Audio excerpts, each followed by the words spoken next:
The moment felt like it froze in midair. "Sit down and stay quiet." The voice came sharp and loud, like the crack of a whip. A hush swept through the aircraft cabin as every head turned to see who the flight attendant was yelling at. At the center of the storm stood a teenage girl, barely 5'5", with a backpack still slung over one shoulder and a phone in her hand. Her name was Zariah Johnson, 17 years old, honor roll student, sweet, respectful, and always taught to use her manners. This wasn't her first flight, but it would be the one she'd never forget. Zariah had done nothing wrong. She wasn't being loud. She wasn't holding up the boarding process. She had simply asked, in a soft voice, "Excuse me, is it possible to switch seats so I can sit with my younger brother?" That was it. One calm, reasonable question. But the flight attendant, a woman in her mid-40s, with a stiff smile and a clipped tone, snapped the moment Zariah opened her mouth. Her expression changed from fake pleasant to visibly annoyed, as if Zariah's very presence offended her. "I said sit down and stay quiet," she repeated, this time louder. The words hung heavy in the air. People in the nearby rows sat up straighter. Some clutched their armrests. A few passengers exchanged stunned glances. One older woman whispered to her husband, "Did you see that? What did she do wrong?" Zariah stood frozen, her lips slightly parted in disbelief. She wasn't used to being spoken to like that, certainly not in public, and especially not by someone who was supposed to be in a position of professional customer care. She felt the sting in her throat, that familiar lump of humiliation rising fast. Her little brother, maybe 10 years old, peered nervously from his seat by the window just 2 rows ahead, his big eyes watching his sister with worry. Zariah looked toward the flight attendant again, hoping for some kind of explanation, something to make sense of the sudden aggression. But the woman just folded her arms, narrowed her eyes, and said under her breath, but loud enough for passengers nearby to hear, "You people always think the rules don't apply to you." That's when it changed. The initial shock wore off. Zariah's embarrassment began to shift into something else, resolve. She glanced around. Dozens of eyes were on her, some sympathetic, some confused, others clearly outraged. But no one said a word. No one stood up. Zariah knew if she yelled back or argued, she'd be labeled aggressive in a heartbeat. That's how it always went. She had been warned about these moments by her mother, by her teachers, even by her aunt, who, as fate would have it, worked in one of the highest positions in aviation compliance. So instead of reacting with emotion, Zariah sat down slowly, took a deep breath, pulled out her phone, and made a single phone call that would ground the entire flight and flip the narrative. This wasn't over. Not even close. Zariah's cheeks burned hot with shame. Her heart pounded in her chest like it was trying to escape. She could feel the stares of nearly every person on the plane, watching, judging, some maybe sympathizing, but most just silently observing like it was entertainment. The flight attendant wasn't finished. "You people always think you're entitled to special treatment," she spat, her voice laced with disgust. The words were sharp, calculated, and they hit harder than anything Zariah had experienced in her young life. A collective gasp rippled through the cabin. A businessman in row 7 raised his eyebrows in disbelief. A woman 2 rows ahead shook her head, muttering, "Did she really just say that?" Zariah's mouth fell open slightly. She blinked hard, stunned that she was being spoken to like this, on a public flight, surrounded by strangers, as if she were some kind of problem just for existing. And all because she wanted to sit next to her little brother. Her brother, barely 10 years old, shrunk into his seat, his hands gripping the armrests, his wide, innocent eyes locked on his sister, filled with worry. This wasn't just embarrassing anymore. It was humiliating. It was threatening. Zariah's voice finally broke through the lump in her throat. It came out small, shaky. "I just wanted to sit with my brother." That was all. No demands. No raised voice. No rudeness. But the flight attendant wasn't listening. She didn't care. She raised her hand like a traffic cop stopping a car and shouted again, louder this time, "If you don't sit down right now, you will be removed from this flight." Now people were sitting upright in their seats. Now they were paying attention. Zariah looked around, silently pleading for anyone, to speak up. But silence answered her back. In that moment, something inside her snapped. The fear that had welled up in her chest began to drain away, replaced by something much colder, clearer, stronger. She had a decision to make. She could either let this woman strip her of her dignity and sit down quietly, like she'd been ordered, or she could respond with the kind of calm power her mother always said would make people listen. Zariah chose the second. She sat down slowly, never breaking eye contact with the flight attendant. She reached into her pocket, pulled out her phone, and calmly unlocked the screen. Passengers nearby tilted their heads, curious. Some pulled out their own phones, now sensing that this wasn't just a bad moment. This was about to be something. Zariah hit the contact labeled anti-FAA. The call connected after one ring. "Auntie," she said quietly but firmly. "It's happening again." The voice on the other end responded with a chilling calmness. "Tell me everything. I'm on it." Zariah didn't have to scream. She didn't have to cry. All she had to do was make that one call, because the woman on the other end had the power to bring the entire airline to a stop. And that's exactly what she was about to do. Zariah didn't waste a single second. While the flight attendant stomped up the aisle to report her to the captain, Zariah quietly lifted her phone, turned slightly toward the window, and made the call that would change everything. Not to her mom, not to her dad. She called someone else entirely, someone powerful. "Hi, Auntie," she said softly. Her voice was calm now, deliberate. "Yeah, it's happening again." On the other end of the line, her aunt didn't need a long explanation. She had heard these stories before, far too many. Zariah had called her once when she was 13, after a teacher accused her of talking back, simply for asking to finish her sentence. Another time at a summer program when a camp counselor had made a joke about her hair being too much. But this time was different. This time, Zariah was calling from 30,000 feet in the air, or at least, she was supposed to be. The plane was still on the tarmac, but it was preparing for takeoff. And now, with one call, that takeoff would never happen, because Zariah's aunt wasn't just any relative. She was Cheryl Daniels, a senior executive at the Federal Aviation Administration, and one of the top investigators for in-flight misconduct and discrimination.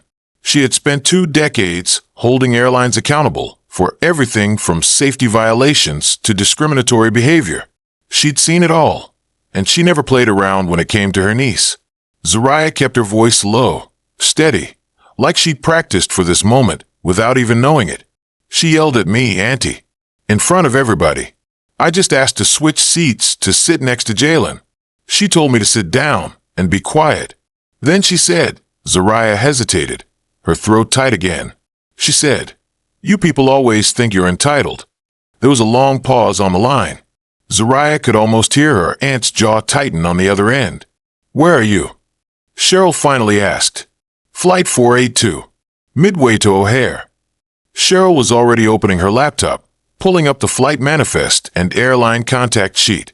She didn't raise her voice. She didn't show emotion. Her tone was cool, precise, and dangerous. Then she said 4 words that made Zariah exhale with a small, relieved smile. "Stay calm. I've got this." Zariah ended the call and slipped the phone back into her pocket.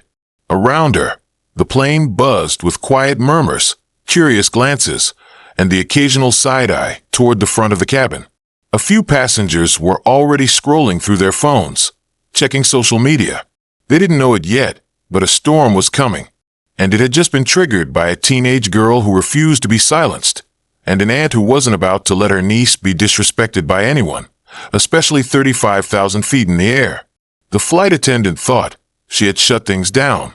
She assumed, like so many times before, that she could bark out an order, throw around a threat, and that would be the end of it. But this wasn't the end. It was just the beginning. A few rows back, a young woman in her 20s sat clutching her phone, her thumb hovering over the post button. She had quietly recorded the entire incident, from the moment Zariah politely asked to sit with her brother, to the exact second the flight attendant unleashed her anger and said those infamous words, "You people always think you're entitled." The video was short, just under 90 seconds, but powerful. Her caption? "Flight attendant verbally abuses young black girl. for asking to sit with her brother. This is unacceptable. She posted it to X, Instagram, TikTok, everywhere at once. It didn't take long. Within minutes, notifications began flooding her screen. Retweets, comments, outrage, support. Hashtags began trending. Hashtag justice for Zariah. Hashtag flying while black. Hashtag ground this flight. But while the internet started to explode, something else began brewing inside the plane. Passengers started whispering. It started with a soft murmur between two women sitting in the exit row. Then a man in business class leaned over to whisper to his seatmate, "Did you see that? That was completely uncalled for." A college student a few rows up glanced at her phone, saw the video on her timeline, and gasped out loud, "Wait, this is happening right now." Then came the call buttons. Ding, ding, ding. One after another, the overhead lights blinked on as passengers began requesting to speak with someone, anyone, about what they had seen. A retired teacher wanted to file a complaint. A nurse from Atlanta asked if she could speak to a supervisor on the ground. A young man in a hoodie said, "Look, I don't usually get involved in stuff like this, but that was wrong, and you know it." Each time, the same flight attendant, now clearly flustered, walked up with a tight-lipped smile and said in a sweet but fake voice, "Please return to your seat, sir. Everything's under control." When one woman firmly said, "I'd like to report the verbal abuse I just witnessed," the attendant snapped back, just barely under her breath, "Mind your business." The woman blinked. "Oh," she said, raising an eyebrow, "it is my business now." And she wasn't alone. By this point, at least 5 passengers had their phones out, recording quietly. The atmosphere inside the cabin had shifted. The silence had cracked open into an undeniable buzz of discomfort, suspicion, and solidarity. What the flight attendant didn't realize, what she couldn't have realized, was that in today's world, you can't just humiliate someone and expect to walk away clean. Not when the cameras are rolling. Not when people are paying attention. Not when the truth can be uploaded and shared with millions in the blink of an eye. She thought she was in control, but now the entire plane was watching her, and the world was starting to watch too. The engines were humming softly. The cabin lights dimmed as the crew prepared for takeoff. Passengers buckled their seatbelts. The final announcements crackled over the speakers, and the plane slowly began to inch away from the gate. Then everything stopped. Ding! The overhead chime rang out again, this time not from a passenger pressing a button, but from the cockpit. A beat of silence followed, and then the captain's voice came through the intercom, clear and deliberate. "Ladies and gentlemen, we've received word of a situation that requires immediate attention. We will be returning to the gate. Please remain seated with your seatbelts fastened." Whispers erupted across the cabin. People glanced around in confusion. The plane had just finished boarding. What situation? What happened? Was it mechanical? Was it medical? No one knew, except for a few people, Zariah included, who understood exactly what this was. The flight attendant, froze in place near the galley. Her smile faltered. She reached for the intercom to call the captain. "Captain, we're all set for takeoff," she said, trying to keep her voice calm. There was a pause.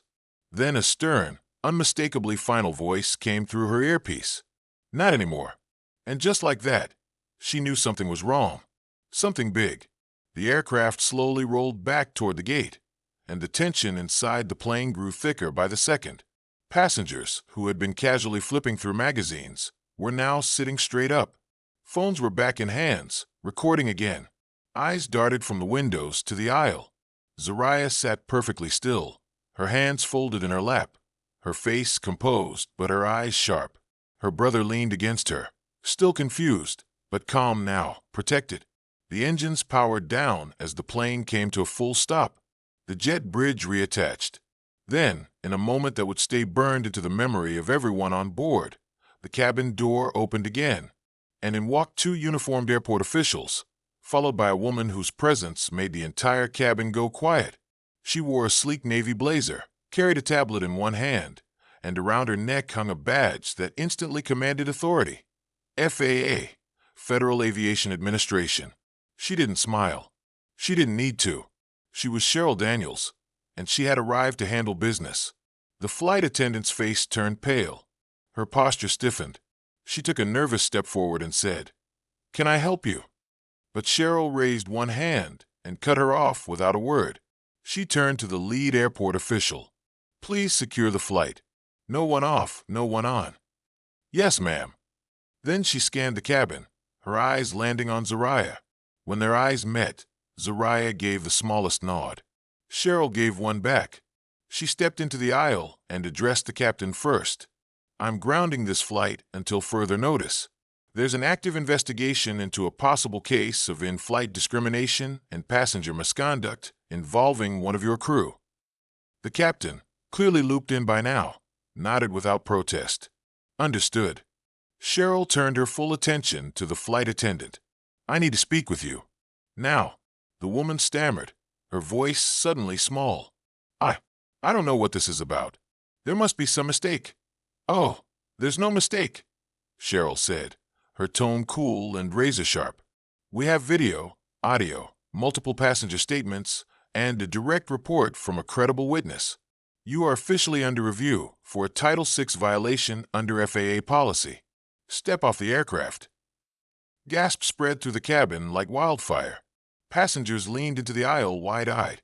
Some even applauded quietly. One man whispered, "She's really doing it." Another murmured, "Good." Someone finally held one of them accountable. The flight attendant looked around helplessly, but there was no one left to back her up. She slowly walked down the aisle, escorted by one of the airport officials, her head down. Cheryl remained on board, standing tall at the front of the plane. "To the passengers on this flight," she announced, "I apologize for the delay, but safety and dignity are not optional. The FAA takes all reports of discrimination seriously. This matter is being addressed immediately." A moment of stunned silence passed, then a ripple of applause filled the cabin. Zariah didn't cheer. She didn't even smile. She just sat quietly, her little brother's hand in hers, knowing she had done the right thing. And this time, the world was watching. The cabin had gone silent, but it wasn't the kind of silence that comes with fear. It was the kind of silence that follows awe, the kind that takes hold when everyone knows they're witnessing something unforgettable. Zariah's aunt, Cheryl Daniels, stood tall in the aisle, like a force of nature wrapped in a navy blue blazer. She didn't shout. She didn't need to. Her voice was calm, her presence commanding. Authority flowed from her like electricity, and everyone in the cabin felt it. She walked down the aisle slowly, her FA badge gleaming under the fluorescent lights. When she reached Zariah's row, she gently placed a hand on her niece's shoulder. Zariah looked up, her eyes wide, and Cheryl gave her a reassuring nod before turning to the passengers seated nearby. "I'm conducting an active investigation under the authority of the FAA," she said smoothly. "I need to know what you witnessed. Please be honest and direct." The first woman spoke up without hesitation. "I saw everything. That girl," she said, motioning to Zariah, "just asked to sit with her brother. The attendant jumped on her like she was a problem. It wasn't just rude, it was personal." A man 2 rows back chimed in, holding up his phone. "I recorded it. You can hear her tone. She singled that girl out for no reason. And then she said, 'You people always think you're entitled.' That's not a misunderstanding. That's discrimination." Heads nodded all around. A younger passenger, maybe in her early 20s, added, "She dismissed our complaints, too. When I tried to ask for a supervisor, she told me to mind my business." She was covering her tracks. Cheryl listened without interrupting, nodding after each account. She thanked them all, then calmly turned to face the flight attendant who was now standing stiffly by the galley, her arms crossed, face pale. Cheryl's heels clicked sharply against the floor as she walked to her. She stopped just a few feet away. "I'm Cheryl Daniels, Senior Executive with the Federal Aviation Administration," she said, her tone flat and unwavering. "Based on multiple passenger testimonies, video evidence, and a direct report from a federal family member, you are being removed from duty pending an investigation into your conduct." The woman's jaw fell open. You can't be serious," she stammered, eyes wide. "I've worked for this airline for 12 years. Cheryl didn't even blink. Then you should know better. The woman's voice rose slightly, her panic starting to bubble through. All I did was try to keep things under control. That girl was making demands, trying to cause a scene. She asked to sit with her little brother. Cheryl cut in, eyes locked on hers. And instead of showing basic courtesy, you humiliated her in front of an entire plane. Then, you followed it with a racially charged remark. Whether you meant it that way or not, perception matters. And in this case, the perception is supported by the facts. The attendant opened her mouth to argue again, but Cheryl took one small step forward, eyes cool as ice. You will step off this aircraft immediately. Her voice didn't rise in volume. It dropped in tone, low, final, and full of power. You are being removed from duty pending an investigation. Any refusal to comply will be documented as insubordination under FAA regulations. The woman stared at her, stunned. Are you serious? Cheryl's reply was instant and lethal, as serious as grounded wheels. Gasps echoed again throughout the cabin. Someone whispered, "Dang," under their breath. Two airport officials stepped forward to escort the flight attendant off the plane. She hesitated, blinking rapidly, as if she still couldn't believe what was happening. But eventually, with the weight of the cabin's silent judgment pressing down on her, she walked. As she disappeared through the cabin door, the passengers broke into soft, respectful applause, not because they enjoyed her humiliation, but because justice had finally showed up in real time. Cheryl turned back to Zariah and gently smiled. You okay, sweetheart? Zariah nodded, her voice quiet. Yeah, thank you. You don't thank me, Cheryl said. You called me. That means you knew your worth. That's power. Zariah looked down at her hands, then back up at her aunt, a small, proud smile forming. The confrontation was over. But the story? It was only just beginning. The sound of her rolling suitcase, bumping down the narrow aisle echoed louder than any announcement. All eyes were on the disgraced flight attendant as she marched toward the front of the plane, her face a storm of anger and disbelief. Shoulders tight, lips pursed, she didn't say a word, but her silence screamed volumes. When she reached the aircraft door, she paused for a moment, maybe expecting someone to come to her defense, maybe hoping that someone, anyone, would stop what was happening. But no one moved, and then she was gone. The second the door hissed, shut behind her, the cabin seemed to exhale. The tension that had gripped everyone from a moment Zariah had been targeted finally started to lift. In the stillness that followed, a few passengers clapped softly. Others nodded quietly in solidarity. A couple of people shook their heads in disbelief, muttering under their breath. Unbelievable. She really said that to a kid. Glad someone stepped in. That girl didn't deserve that. At the front of the aircraft, the captain stood, adjusting his cap before stepping up to the intercom. His voice was steady, but you could tell he was choosing his words carefully. Ladies and gentlemen, he began, we apologize for the unexpected delay. However, I want to make something very clear. This airline and this flight takes the safety, dignity, and respectful treatment of all passengers seriously. Due to a situation involving crew misconduct, one of our team members has been removed from duty. We will be replacing this individual before continuing our journey to Chicago. Thank you for your patience. A few more claps rang out, this time louder, more confident. Zariah sat quietly in her seat, her little brother leaning on her shoulder. Her fingers were still trembling slightly, but her expression had changed. The fear and shame that had once flickered in her eyes were replaced by something stronger, poise, confidence, grace. People started looking at her differently now. Not like the problem passenger the flight attendant had tried to label her as. Now, they saw a young woman who stood her ground. A middle-aged man in the row across from her leaned over slightly, a warm, fatherly smile on his face. You handled that with a lot of grace, young lady, he said softly. I don't know many adults who could have kept their cool the way you did. Zariah blinked in surprise, a bashful smile spreading across her face. Thank you, she replied, her voice still quiet but calm. A few more people offered nods and encouraging words. Good for you. You did the right thing. We got your back. Even her little brother, who had been so silent through the ordeal, looked up and whispered, "You were like a superhero." Zariah chuckled and nudged him gently.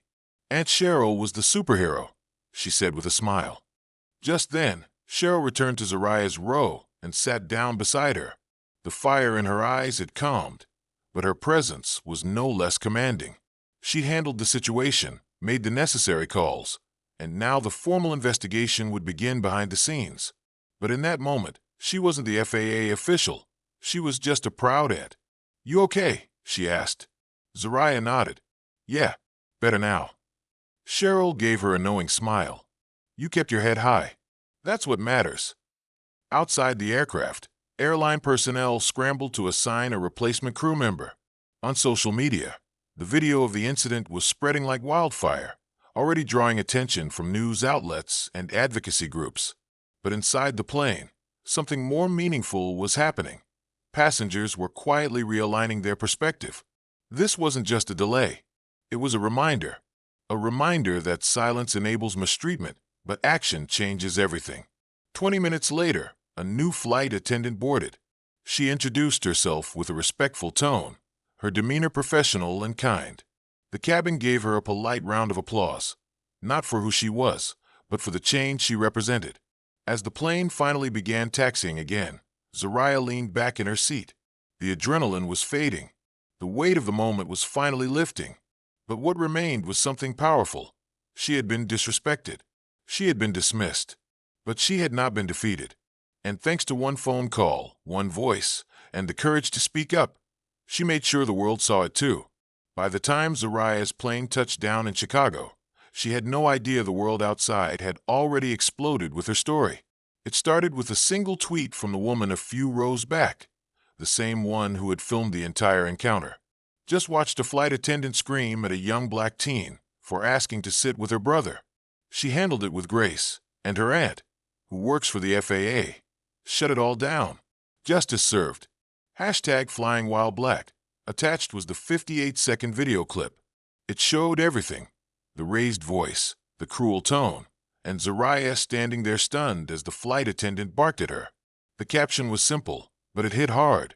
And once it was shared, the algorithm did the rest.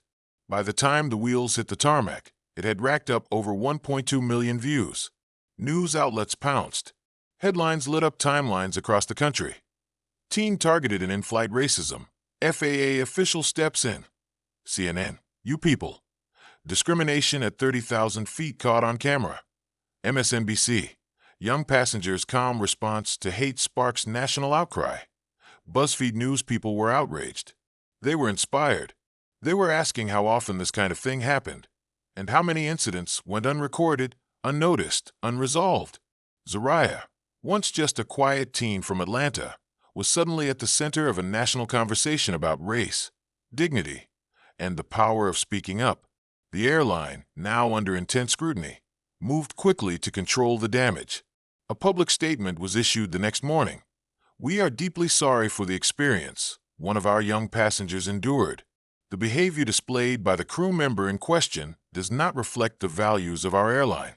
She has been suspended pending a full investigation. We are committed to reviewing and improving our training protocols immediately." But Cheryl Daniels wasn't interested in empty statements. She was interested in action. As soon as the plane landed, she filed a formal complaint with the FAA, complete with witness statements, video evidence, and timestamps. And this wasn't just any complaint. It carried weight, because Cheryl wasn't just an employee. She was one of the FAA's top compliance investigators, a woman with the authority, the credibility, and the receipts to demand real change. And that's exactly what she did. Within 72 hours, the FAA had opened a broader inquiry into the airline's in-flight conduct training. Cheryl led the push for mandatory sensitivity training, better crew de-escalation protocols, and stricter accountability for discriminatory behavior. The ripple effect was immediate. Other airlines began quietly reviewing their own training manuals. Crew members across the industry were reminded that bias, conscious or not, had no place in the skies. Zariah, meanwhile, returned home to a flurry of messages, interview requests, and support from complete strangers. Civil rights leaders reached out. So did educators, lawyers, activists, and even celebrities who saw in her a symbol of quiet strength. She gave one interview to a local Atlanta station where she said simply, "I didn't want to cause a scene. I just wanted to sit with my brother. But when someone treats you like you don't matter, you have a choice. You can shrink, or you can stand up." The clip of that interview alone went viral. But for Zariah, it was never about going viral. She didn't want fame. She wanted fairness. And thanks to her, fairness wasn't just promised, it was enforced. The airline eventually announced a new passenger protection policy, named internally after the incident. Every crew member was required to complete racial bias and empathy training before the end of the quarter. Any future allegations of discrimination would be handled with immediate oversight by a third-party committee. Zariah had sparked something far bigger than anyone expected. What began as a quiet, polite request to sit next to her brother turned into a national wake-up call. Her courage, paired with her aunt's decisive action, didn't just ground one flight. It forced an entire industry to pause and reflect. And for thousands of future passengers who look like Zariah, the skies just got a little safer. Cameras flashed. Reporters lined up. Microphones were shoved in front of her face the moment Zariah stepped out of the airport. She wasn't used to attention, not like this. She was a 17-year-old girl who preferred reading books to posting on TikTok. She'd never done a press conference. She hadn't planned on becoming a headline. But now the world was watching. And when they asked how she felt, Zariah didn't give a rehearsed speech or a viral soundbite. She didn't try to impress anyone. She just told the truth. "I didn't want to be a story," she said softly, the cameras rolling. "I didn't want to go viral. I just wanted to be treated like a human being." There was a pause. The reporters quieted. It wasn't the kind of quote they were expecting, but it was the kind that would stick with people. Because in a world full of outrage and drama, Zariah's calm, honest words hit harder than any headline ever could. And then something extraordinary happened. People, especially young black girls, saw themselves in Zariah. They saw someone who didn't have to scream to be powerful, who didn't need to yell to be heard, who stood her ground with grace and poise and completely shifted the balance of power with one phone call. Social media exploded again, not just with outrage, but with admiration. Hashtag I Stand With Zariah trended on X, formerly Twitter, for 2 days straight. Posts poured in. She didn't fight back with rage. She fought back with wisdom. "I want my daughter to see this." Zariah reminded us that dignity doesn't mean staying silent. It means standing tall. I cried watching that clip, because I've been Zariah. It wasn't just teens. Adults, teachers, flight attendants, and even corporate executives weighed in. People were writing essays, recording reaction videos, and starting conversations about what it means to truly respect someone, especially young black women, in spaces where they're often overlooked, judged, or dismissed. Even a few well-known celebrities spoke up. An actress tweeted, "Zariah didn't raise her voice, but she made the world listen." That's power. A best-selling author sent her a message that read, "You walked through fire and stayed calm enough to carry water for others. Thank you." But through it all, through the viral videos, the national interviews, and the headlines, Zariah never tried to make herself the center of attention. She didn't post a long thread. She didn't go live. She didn't bask in the spotlight. She stayed true to the girl she was when she boarded that plane, soft-spoken, grounded, and focused on what really mattered. In a follow-up interview, she was asked what she hoped people would take away from her story. Her answer was simple again, that you don't have to shout to stand up for yourself. You just have to know your worth. That quote was printed on T-shirts the next week. Student groups used it to kick off school assemblies. Activists included it in speeches about grace under pressure. Teachers wrote it on whiteboards in classrooms, where little girls like Zariah were watching, learning, and growing. And in the background, real change continued to unfold. The airline industry, often criticized for quietly sweeping discrimination under the rug, was now under a national microscope. Multiple airlines began issuing new policy updates, outlining clearer consequences for misconduct and discrimination. Some even invited Zariah and her aunt to private panels to advise on future sensitivity training programs. Zariah declined the spotlight, but her aunt attended on her behalf. She made sure the story wasn't just a moment, it became momentum. Meanwhile, Zariah returned to school, where she was greeted like a hometown hero. Her classmates clapped when she walked into her first class. Her principal gave a speech at the next assembly about leadership in the face of injustice. Still, Zariah stayed humble.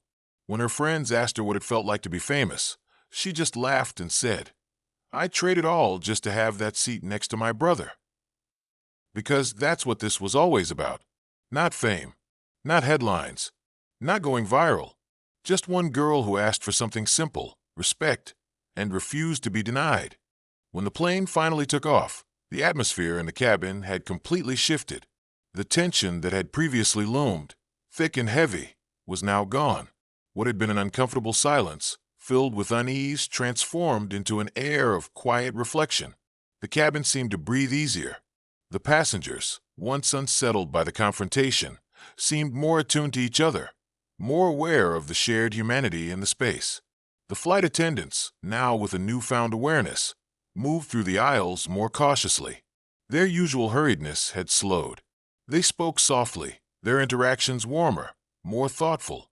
It was as though the entire crew had collectively realized that the way they interacted with passengers could leave lasting impressions, positive or negative. A few rows back, some passengers exchanged glances, but this time it was different. They were no longer speaking in whispers of judgment. Instead, they whispered to each other with respect. It was as if they had been reminded of something important, not just about travel, but about life. One quiet teenage girl, standing up for herself with dignity, had awakened a shared sense of responsibility. Some passengers nodded in Zariah's direction, offering looks of admiration. A few smiled at her as though they were silently acknowledging her bravery. Even the ones who hadn't witnessed the original confrontation now knew something had happened, something that was bigger than just a misunderstanding. They could feel the shift, an unspoken change of the air, and they quietly respected the courage it took to demand dignity without raising a single voice in anger. Zariah sat quietly, her brother now safely beside her. She had turned her focus outward, her gaze directed through the small oval window. The world beneath her looked calm and distant, just as she felt inside, calm, centered. She folded her hands neatly in her lap and exhaled a breath she hadn't realized she was holding. But inside, she carried the weight of something bigger than the flight itself. Her thoughts drifted to the moments that had just unfolded.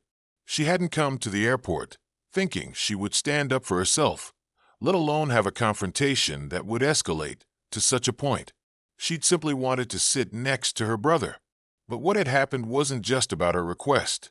It was about the way she had been treated, disrespected, dismissed, and worse, humiliated. Yet she hadn't bowed to the hate. She hadn't cowered in fear. Instead, she'd stood tall, unshaken. Zariah had shown the power of simply expecting to be treated with respect. And in that moment, the world around her seemed to pause and take notice, not just of her, but of the treatment we all have the right to expect from one another. The passengers on board had seen firsthand what happens when a single voice stands against injustice, not with violence, not with anger, but with dignity. They had seen a young girl refuse to accept anything less than her humanity. It was a lesson about dignity, the kind that doesn't demand anything more than to be seen, heard, and respected. As the plane cruised at 30,000 feet, the atmosphere had completely shifted. The once tense silence between passengers had transformed into quiet conversations across the aisles. The usual distractions, reading books, scrolling on phones, looking out windows, had faded into the background as the reality of what had just occurred sank in. The passengers no longer viewed this as just another flight, but as something more meaningful. They had been part of something significant, something that would stay with them for a long time. Zariah's story had become their story. It had sparked a conversation about how we treat each other, about the baseline of human dignity, and about the quiet power of standing firm in the face of adversity. No longer were the passengers focused solely on their destination. They were reflecting on the moments that had just unfolded. They were thinking about what it meant to treat others as equals, to uphold the principle that respect should be automatic, not something that needs to be earned through grand gestures or demands. For Zariah, It was clear. This wasn't just about the airline or the flight attendant. It wasn't even about her standing up to an unjust situation. It was about what happened next, the ripple effect. Zariah had ignited something in the hearts of those around her. They realized, perhaps for the first time, that respect shouldn't be something you have to ask for. It shouldn't require confrontation or a fight. It should be the default, something woven into every interaction, especially in spaces where people are in vulnerable situations, like a crowded airplane. The airline, now under public scrutiny, had no choice but to reflect on how it had handled the situation. They would have to reckon with the fact that Zariah's story had shed light on a systemic issue. But the real impact wasn't in the company's apology or policy changes. It was in the way the passengers, and the wider public, had been made aware of the importance of this conversation. Zariah's actions had shown everyone that one calm, steady voice could change everything. You don't need to meet cruelty with cruelty. You just need to remain grounded in your own truth. With a single phone call, Zariah had flipped the narrative. She had refused to let a moment of disrespect define her. Instead, she had rewritten the ending on her own terms. As the plane touched down at its final destination, the physical journey was over, but the emotional and cultural journey was just beginning. The message of that day had landed in the hearts and minds of everyone on board. Respect wasn't something to beg for. It was something to expect. Zariah had reminded them of that, in a way no one would ever forget. And no matter how loud the world gets, sometimes the quietest voice can have the loudest impact.